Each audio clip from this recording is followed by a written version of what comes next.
I'm Sam Rose, and this is Commerce is Chaos, the podcast for consumer brand founders who know that building a business is messier than the highlight reel shows.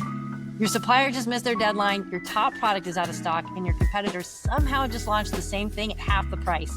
Sound familiar?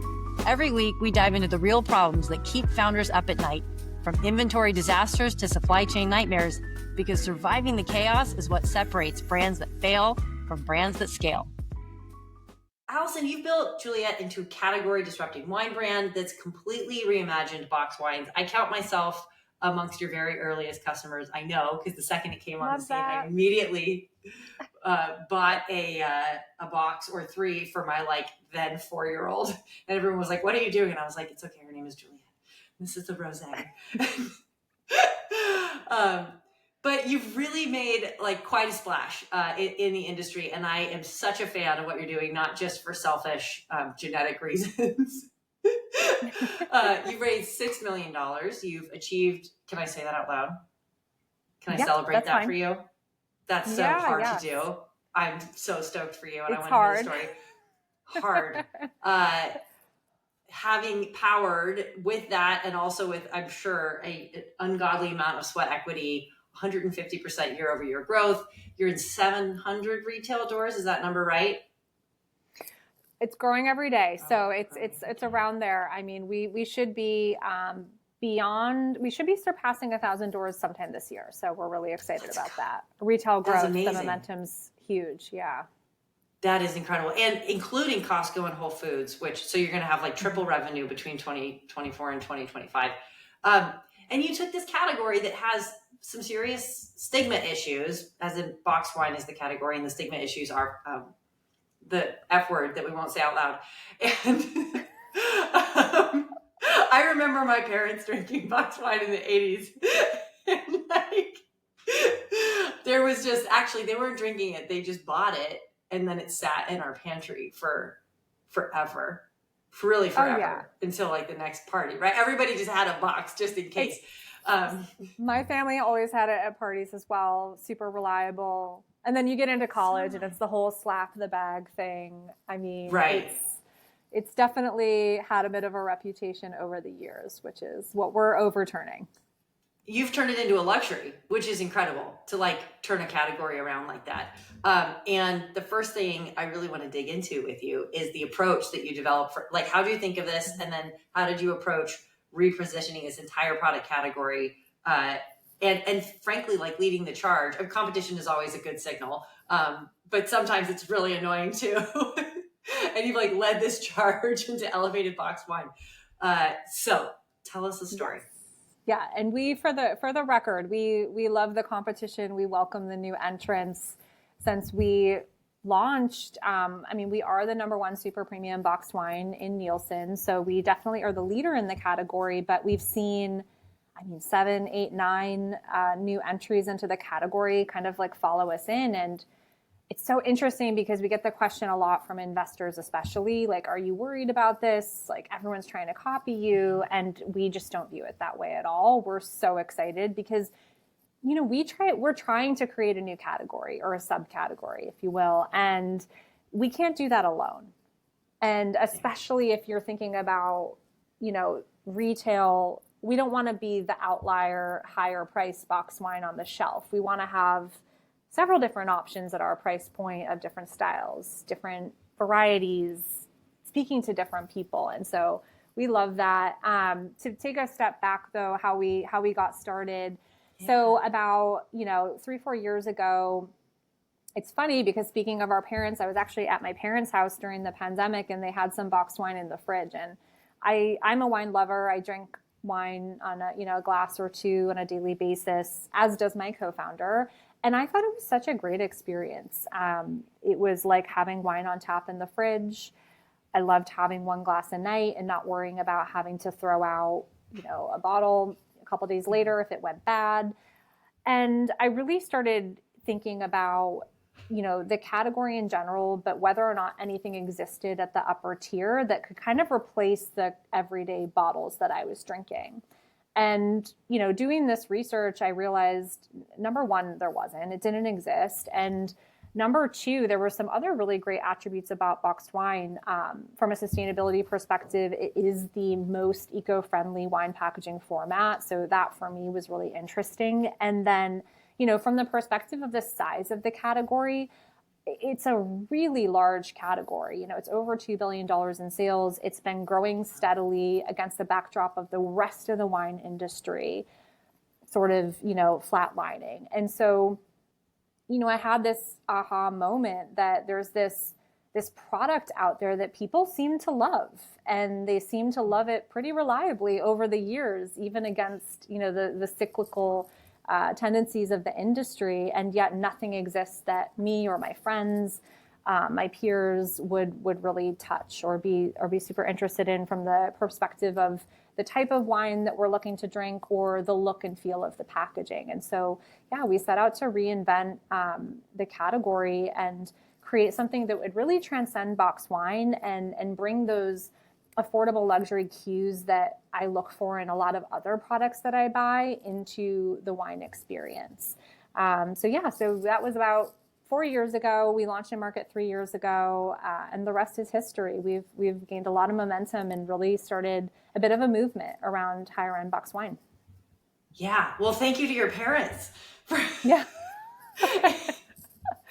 I know. I don't even know if they know the role they played in this per se, but it's also funny because in the pandemic, what else are you going to do? I'm sitting around Googling boxed wine. And lo and behold, it worked out. Keep yourself busy, right? I had a similar experience. I was like, guess we're going to need to innovate now. Yeah.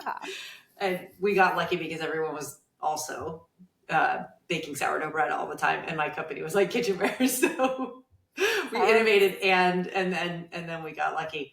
But you created your own luck in that you have a background in luxury marketing. You spent years at Pernod Ricard. You were working on Perrier-Joüet, The Glenlivet. I hope I said both of those things right. My French is a little rusty. So was my You did Irish. Great. Perfect. And what, from that background, which of your, what are the principles of luxury marketing, and which of those did you sort of home in on and key into as you were trying to basically create an operating structure for this brand new format and price point that you were kind of trying to move the needle on? Yeah, it's a great question.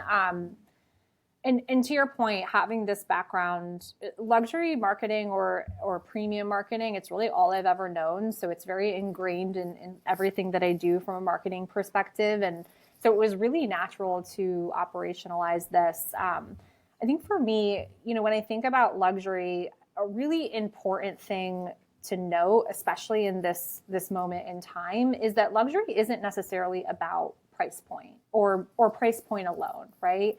It's not necessarily about expensive marketing campaigns or having a celebrity attached to you. It's more about some sort of magic combination of perception and curation and an experience that your product is bringing, or an emotion that it's making a customer feel that really transcends the product. And so, I think about all these things in the context of Juliet, that knowledge was really core in the decision-making process, for example, with our packaging. So we knew that perception was going to be a really big hurdle we had to get over. And so we thought deeply about how do we, visually change the perception of boxed wine in a split second. Somebody sees our product and they immediately know this is something different. This is something apart. And so that's why, we actually invented our own form factor. It's called the Eco Magnum. So it's our cylindrical, very chic version of a boxed wine. But the training I've had in luxury marketing and an understanding of what that means to a consumer was really front and center in that decision, because we knew that perception, we had to be perceived as something different and perceived as something more high end, just intrinsically when you see our product. And it also, the same sort of principles or kind of, foundation I have really flow through a lot to marketing as well. We are very disciplined about our brand world, about what we've created, both from a design and aesthetic perspective, but also from an experience perspective. We're very disciplined about what that is, what that looks like, why it is the way it is, and then really trying to get everybody in the Juliet world an ecosystem, whether that's a micro influencer that we work with or a distributor partner who has a sales manager selling us out in the market, really try to instill in them that, the foundation that we're built on so that they can communicate that as well. So it's a lot of little things like that, just kind of understanding, what luxury means to consumers, and how you can bring that to life in different ways. And I think we're living in a really awesome time right now that you can also do this in a fairly low cost way. The marketing mix has changed a lot. New media has created a whole host of other touch points you can have with consumers that you don't need to, have a massive ad spend to take advantage of. And so there's a lot happening from a community perspective and a social media perspective and an experiential perspective that opens up so much opportunity for brands like ours to show up in a low cost way and just really kind of bring that brand world to life for people. And I can thinking to your packaging, I can think of a couple of really salient cues of like signaling, hey, this is different, this is luxury. The shape itself, of course, and the paper, the cardboard that you're using is like, it's solid, it's high quality, it's got a sheen to it that signals something that's a little bit more like satin and not so much like a, this protective, like shiny, glossy UV layer. You added a velvet rope to it. And I don't even have notes. I'm working from memory. And these are the things that sort of said to me, aside from the fact that it was, of course, named after my daughter, which thank you. I'm like, okay, I'm being spoken to as a customer here in this very specific way. What are some other elements of packaging? And I want to get into your process because I assume that this took a significant amount of kind of like pre-market time and energy for you to do. So drop us in here with a couple of other of those cues that are very, whether or not we would consciously or subconsciously receive them as a customer, are elements that you thought about and then intentionally integrated into the packaging. And then, like, how'd you pull it off? How long did it take? What phone calls did you have to make? What's the kind of ABCs of that? It was quite a feat. It took, I think, end to end, our planning process, or sort of pre-launch process, I should say, which was all the ideation strategy, getting the MVP of the product done, getting the wine made, all of that good stuff. End to end, it was almost 18 months. So we spent quite a lot of time, really preparing for our launch, which it was about 3 years ago, we launched in market. And it definitely was a process. I will say, we were extremely thoughtful about the design. There's kind of two pieces to our packaging, right? There's the form factor, which the cylindrical shape was its own beast that we had to work on with product engineers. And, from a functional perspective, there was a lot of iterations that had to happen that we're actually still improving on today. But then the design piece was sort of the other big bucket that we thought a lot about. And, you mentioned a few of the premium cues there. Other ones, for example, we have gold accents on our packaging, which costs a little bit more, but it really goes a long way to evoking that premiumness. We thought a lot about our color palette. This is something that my co-founder, Lauren, was really a driving force in. She's got a design background. And so, we really wanted the product and the experience of the product to evoke a bit of an escape, right? We wanted it to be a little moment of indulgence, and it was sort of a little moment of escapism. And so we were thinking a lot about the Mediterranean color palettes that you see at these gorgeous, iconic resorts in the coast of Italy or the south of France. And so our color palette is very Mediterranean. And with our design, we actually commissioned an independent designer to work with us on custom illustrations for each varietal that really were inspired by either the microclimate that the varietal is grown in or the flavors of the flavors and the aromas of the varietal. And so every little piece of the design had a lot of thought put into it. And I think that, I've had other experiences where you're creating a new product or a new brand or a line extension, and you really you give a brief to some creative agency of very talented people, and they come back to you with 10 options, and you sort of react to the different options, and that's the process. And for us, we wanted every little detail to be thought through so that even if,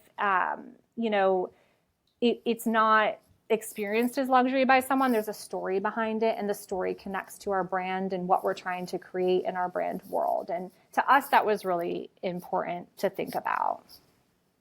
I think one of the differentiated things about your product and category specifically is that the packaging is the product in a way. I mean, the wine has to be good, right, for the customer to come back, but for the customer to come for the first time, the packaging is the product. And I think that's a good, if sort of part of my ambition with this podcast and with conversations like these is to kind of help give other founders just the tools that they need to go either help themselves in or help themselves out or through their kind of like founder and operating journey.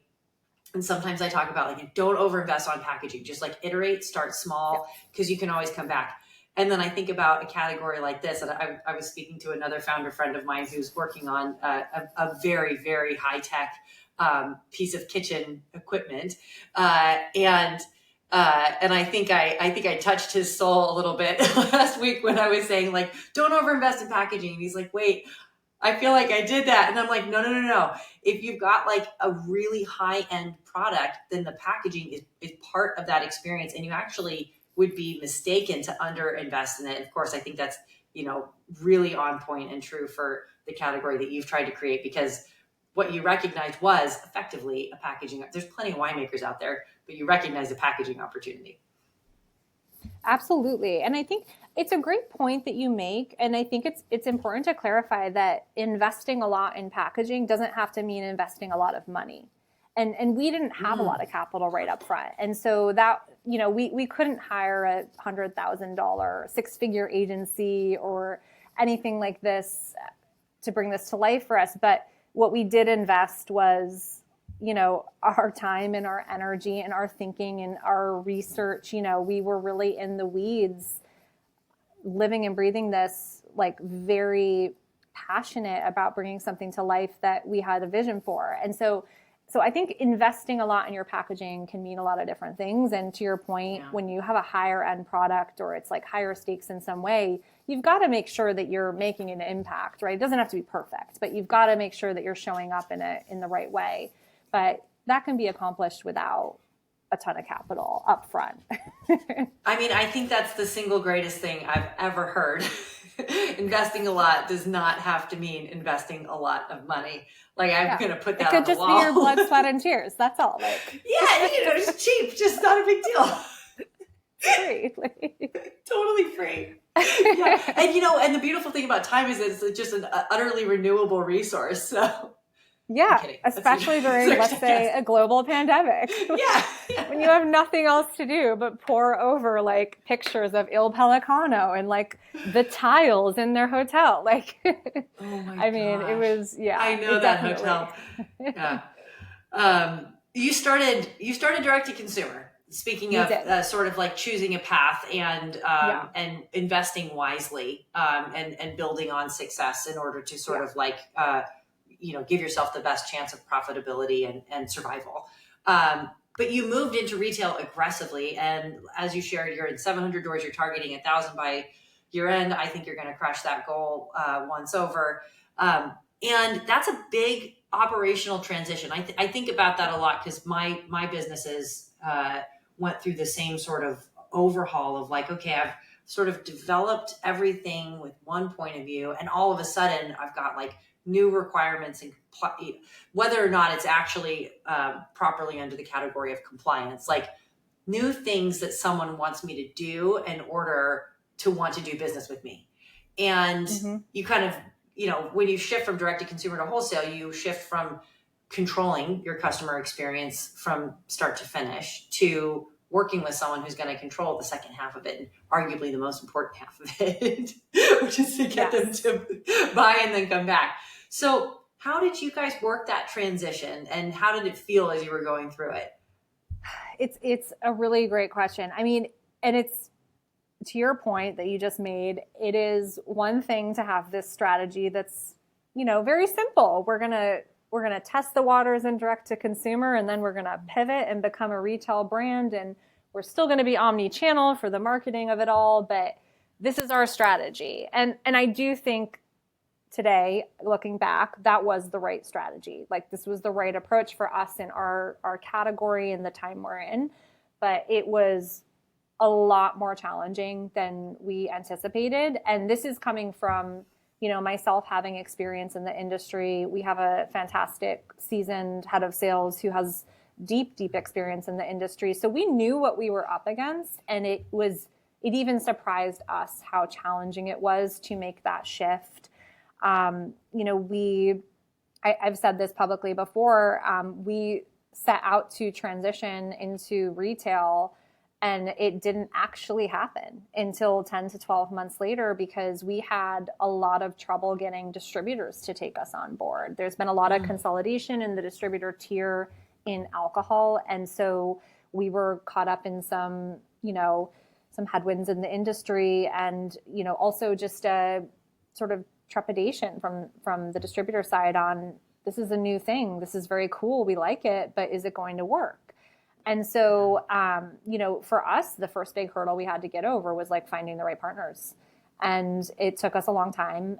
We finally did find the right partners, but, the transition after that initial hump, things really started to build quickly, because we had to build enough traction and proof of concept to get those distributors to say yes, which then we could turn around and easily share with retailers, in addition to our direct-to-consumer data. So, it was very easy for us to, over, the course of 18 months or so, collect data to show there is a market for this. People are willing to pay more, and they'll also, repurchase, but we've got to show them the data. And so, it took a while, but it's also, I would say, challenging to manage the mix, the channel mix, how much you invest in each channel from a resource perspective, both human resources, but also budget. And so we're still figuring that all out as we go. But that's something that's been really, really tricky to navigate as well. I think for us, our mindset is very much that we're a new product, new brands, really a new category. And so we don't expect that we're going to get everything right out the gate, but we just take it one day at a time, one step at a time, and try to make progress and improve and improve and improve. And so that's where we're at now. And it's been great so far. We've got massive placements with national retailers that we didn't know would ever even talk to us, like Whole Foods and Costco and Safeway. We're mandated in 100% of Harris Teeter stores, which is huge. Wow. In the Southeast. So we're definitely getting there, but it hasn't been seamless. It hasn't been as seamless as the headline of like, we started in DTC and then all of a sudden we're in hundreds of doors. It's like, whoa. You didn't. That's glossing over a year of like really like hard work. Yeah. Speaking of investments that are different than money, it's like just the brain space alone, right? To sort of like wrap your head around all of those different, the relationship dynamics, because the relationship dynamics of direct to consumer are like adorable, right? Like you find one person and then you just find more people like that one person. And the transaction is so easy. And to counterpoint that, in retail, you have to really like have a person fall in love with you in a really big way, and then evangelize, champion your business to the rest of their business. Talk about virality. Like one buyer can unlock 100 stores of effectively virality for your product. And sometimes it really just comes down to like, do they like you? And sometimes that like tentative question of do they like you is like, do they think you're legit? Like if they give you this shot, are you going to screw it up for them or not? Which is operations. And you're exactly right. And by the way, we cherish every single one of those buyers that has taken a chance on us. Like, you are heroes. We love you. We are eternally grateful to you, because it's a risk, right? It's definitely, they're taking a chance on us. And from our perspective, how we just try to show up in every way that we can within reason, right? Like we over communicate. And then we really think through what tools do we have? What tools can we afford as a small emerging brand? Like, how can we do everything in our power to ensure pull through off the shelf? And then just make sure that the retailer knows that that's what we're doing. And we're really just at the starting point of a lot of that now, because most of our major placements were in the spring resets this year. So they started in, May.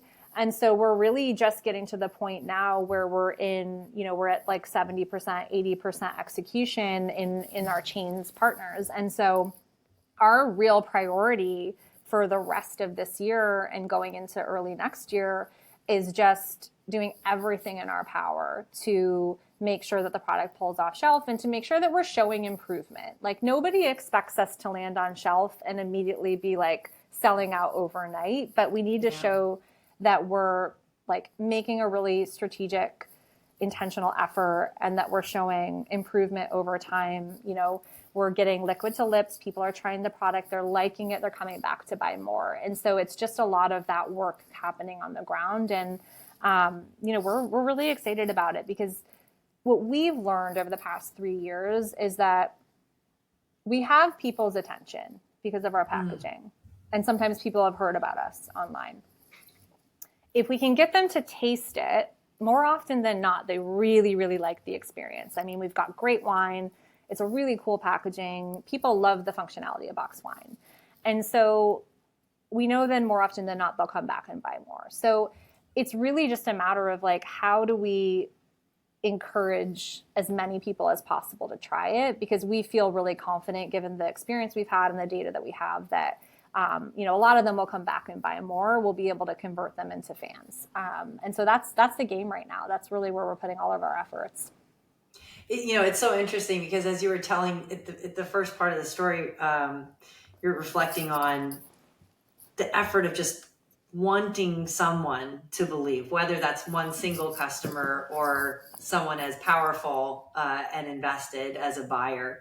And the original name of this podcast years ago was Best Day Ever, because that feeling of getting the win, of getting the yes, like that's the best day ever feeling. And the subtle flip joke of it all was like, well, the next day is like the worst day ever because you've got to figure out how to do it, right? That's when the work starts. That's when the work starts, which is why, of course, years later, we're like, actually, commerce is chaos.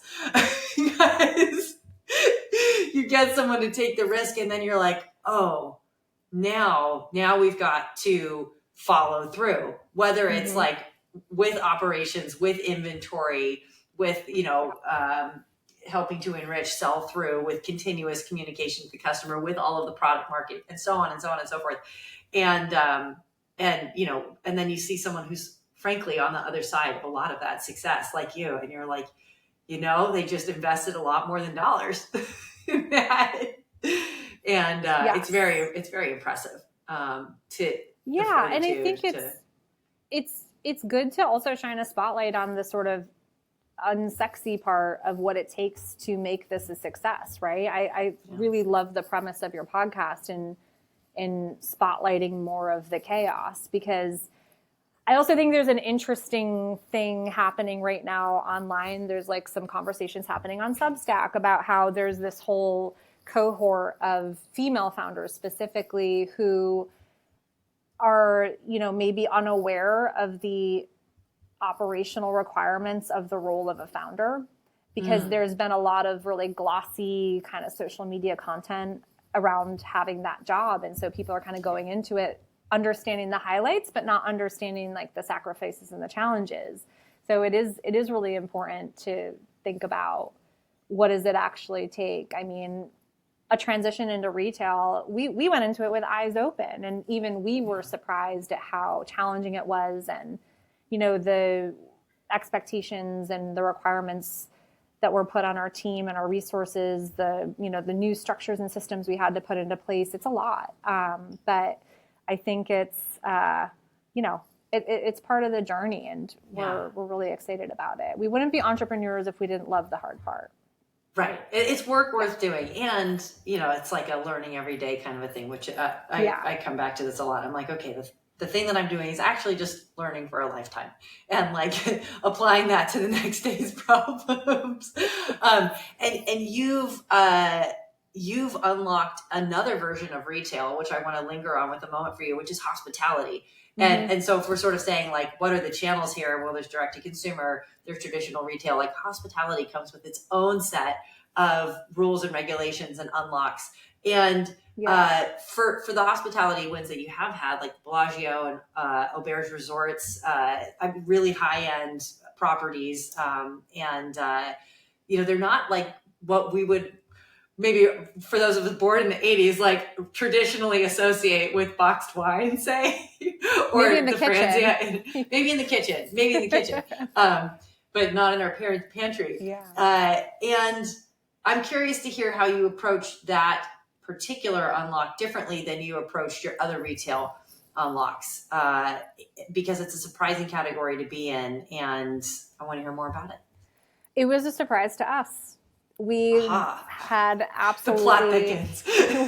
we had no intentions of going into the on-premise. We thought there was no way that it would resonate with our product.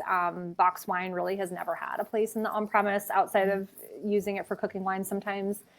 And a lot of our first placements were really organic. They were inbound. They came to us through either someone that knew someone on the team, or someone had tasted. Funny enough, like we got an Auberge placement. We were doing a tasting event at the Auberge in upstate New York, the Wildflower Farms. A Belmond buyer was there, and then like went back to their Belmond in California and then ordered the wine. So like it was people kind of naturally, organically encountering us. And so it's definitely something that we're really, really excited about as a team. We think there is a tremendous amount of opportunity here, especially for hospitality venues that have outdoor dining or outdoor drinking establishments. So whether it's poolside or, something like an outdoor terrace, a high-end box wine makes just so much sense because it meets their standards from an aesthetic perspective, from a wine perspective, but they're not going to end up with broken glass ever. Right. So we definitely, it came to us organically. We were very surprised, and it's a channel that we want to lean into in a much bigger way. We have not had the opportunity to do that yet because, as we talked about before, the channel mix, even just taking retail on in addition to DTC, has kind of stretched the limits of what we're able to do as an organization. And so, as an early stage company working with limited budgets, you've just got to make choices. And so that's something that we've earmarked as, a future high priority where we want to see where we can take this channel. But for now, it's mostly an organic channel for us. But it's amazing. We see, if you look at depletions data, the velocity we see in the on-premise is incredible. So I'm really excited to, open up the bandwidth to be able to pursue that more intentionally, hopefully next year, 2026. Speaking of which, and I think what you're getting at is rapidly scaling can break the business. It can break it because operations can't scale with it, or because finance can't scale with it, and you've got to just buy way more inventory than you're prepared to finance, or whatever it is. And you've got really aggressive growth plans on tap. See what I did there? Do people do that to you all the time? Perfect. No, we don't get that. We get outside of the box puns. Oh, well, you did that too. The on tap is good. I like that. So tell me how you're planning for it, because I know that you are, because you're such a good operator. But are you putting infrastructure in place? Are you just like stealing yourself for the impact? How are you preparing for your growth? We've really looked at it in sort of two ways. We've tried to think really critically about, do we have the right resources in place? So whether that means full-time employees or contractors or, brand ambassador, people on the ground. And then the other thing we've looked at is, do we have the right structures in place and systems? And I'll tell you why each of these is important. We've made a lot of adjustments in both buckets. The team that got us to our retail launch was not the team that was going to get us through that successfully. And I think that's really common in early stage companies. You really have to, year by year, milestone by milestone, think about, do you have the right resources in place? And for us, thinking a lot about retail, okay, we've got the placement. This is guaranteed. How are we pulling it off the shelf?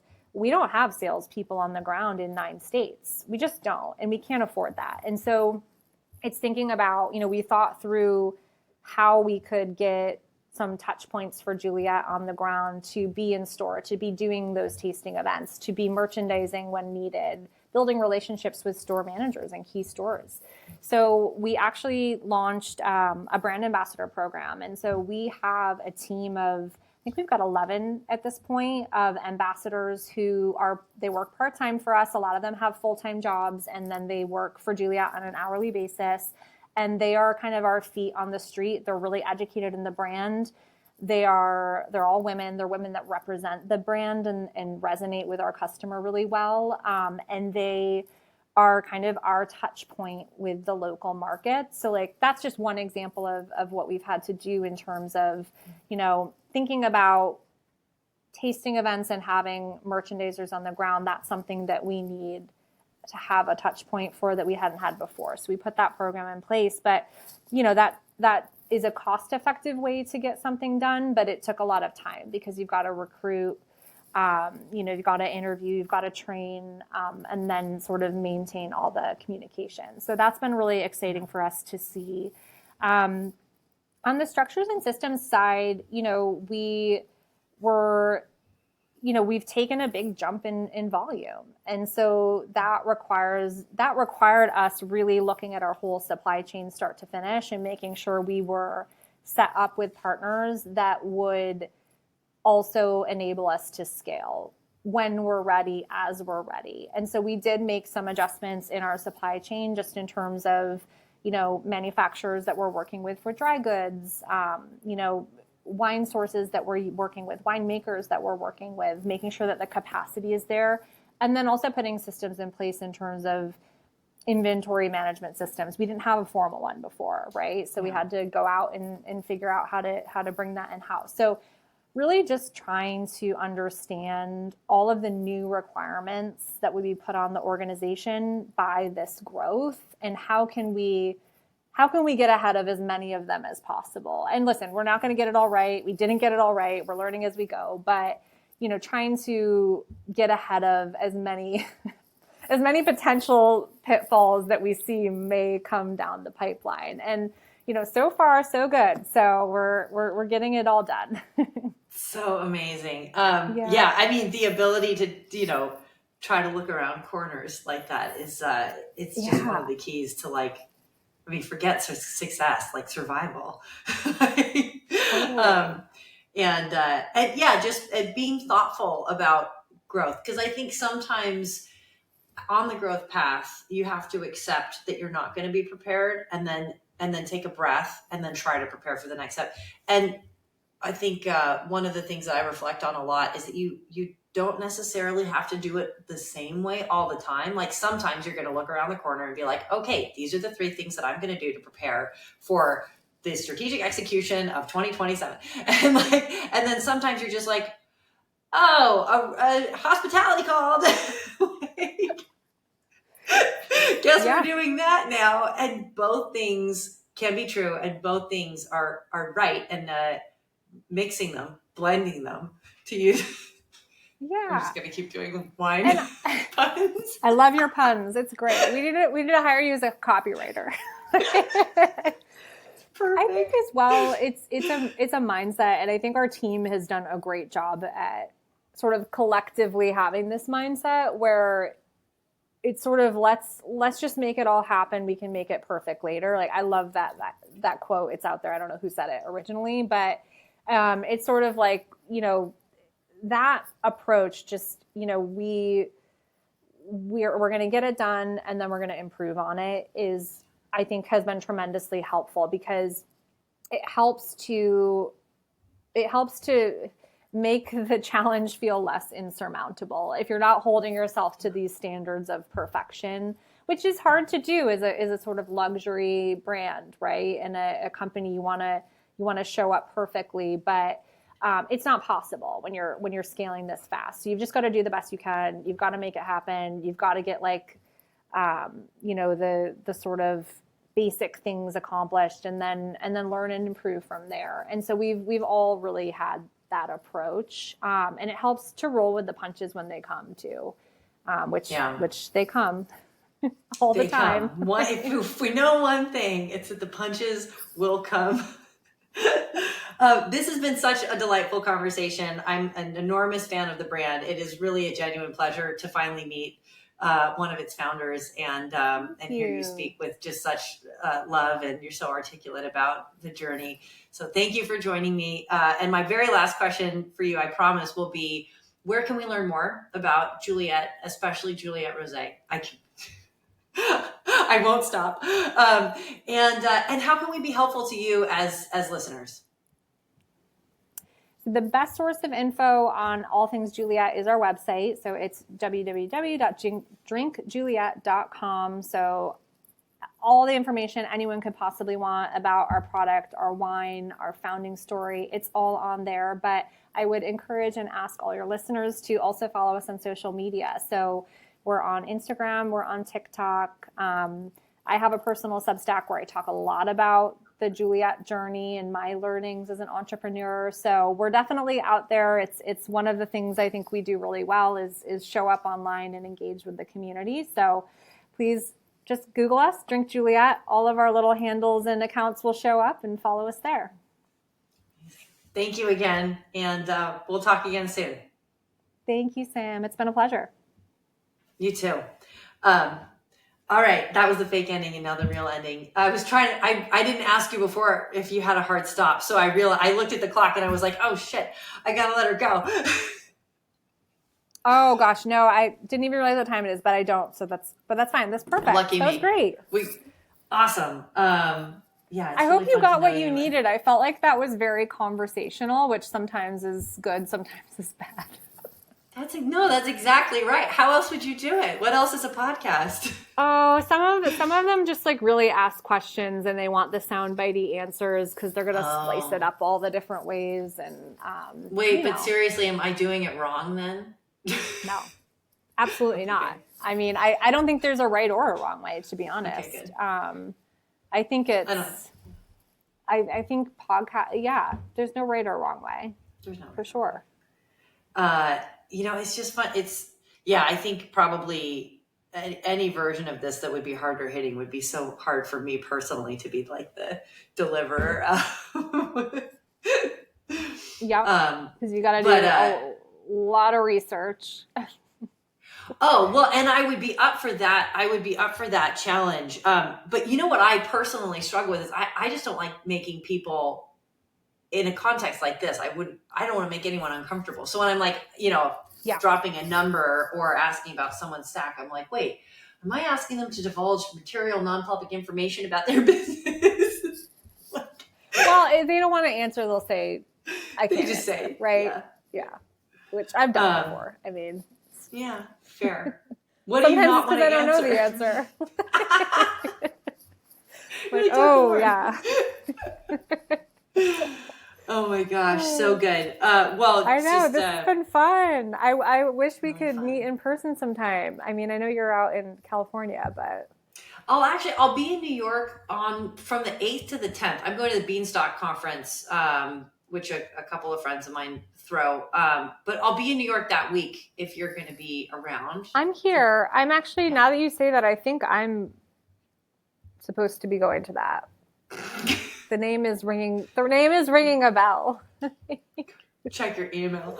Yeah. We will have a glass of rosé together. I would love that. I would love to. Yeah, definitely hit me up when you're here. Where are you staying? I don't know yet. Usually I used to live on 27th between 6th and 7th. So I always try to stay in that neighborhood just because it feels like home. And then they sort of like delightfully built a Ritz there. And I was like, oh, I guess I'll be staying at the Ritz.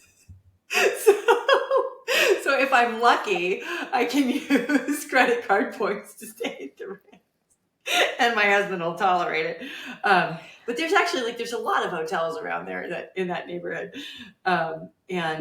So we'll see. There's one, if your credit card points can't sustain the Ritz, there's one called the James Hotel right there. Have you been there? The James. Yeah.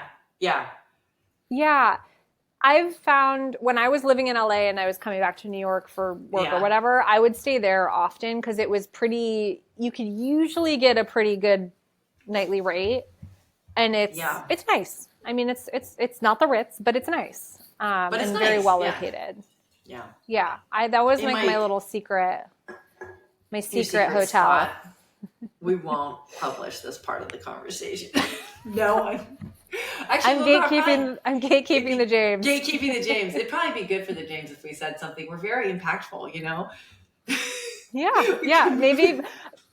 I mean, are you gonna release this before the trip? Because you could shout them out and then ask for a discounted rate. Yeah, that's so true. Or the Ritz. Yeah. Having run a 3PL for years, where our job was to process an ungodly amount of shipping revenue, I used to have a lot of points.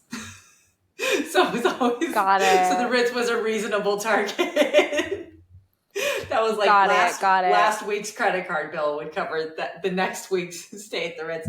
And now I'm like, oh, what business can I start where I'm basically just underwriting, an enormous amount of business for someone else. Well, Ages and phases. You could, I feel like any DTC business, because you have to put meta spend on credit cards. That's true. That is true. So any DTC business, and then another. Okay, fun. I'm going to tell you a really fun fact. In alcohol in the U.S., it is technically illegal as a supplier to make a lot of spends on paper. So, for example, when I was at a champagne, I'm not going to mention which one for legal reasons, we would have to we'd have to make payments to hospitality groups as part of our annual deal with them, right? We'd be like, if you give us this placement, which is going to guarantee a certain amount of volume, we will spend $150,000 with your hotel, whether it's a nightclub spend, we'll do an influencer trip, we'll whatever it might be, right? You legally can't do that as a supplier. So we used to have these marketing agencies that were basically just pass-through agencies that they would make the spends for us, and we would pay them a little bit of a premium, and we just would keep budgets with them to do this stuff because it's technically illegal for suppliers. It's just a great business. I mean, these marketing agencies just pay for everything for these giant alcohol suppliers, and then they get a cut of it, and they get tons of credit card points. It's a pretty good deal. Yeah. Okay, well, let's you and I make a deal. A little bit of a gray area legally, but yeah. But who's counting? You want to be my gray area marketing agency? Well, yes, but I want to do you one better. If the wine thing doesn't work out and whatever I'm doing doesn't work out, we'll just start one together. Totally. That's awesome. I know all the people that would hire us. So yeah, got a backup plan. Love it. Okay. Well, I will wrap this. I'm going to get while the getting's good. And I can actually say goodbye with a smile on my face and say thank you. Thanks for joining us for another episode of Commerce is Chaos. If you're listening, I have a feeling you know just how much good leaving a 5-star review can do for a team. Drop us a review on Apple Podcasts and subscribe to Commerce is Chaos wherever you get your podcasts. Don't forget to subscribe to our Substack, also called Commerce is Chaos, for more good stuff and actionable tools to build your business.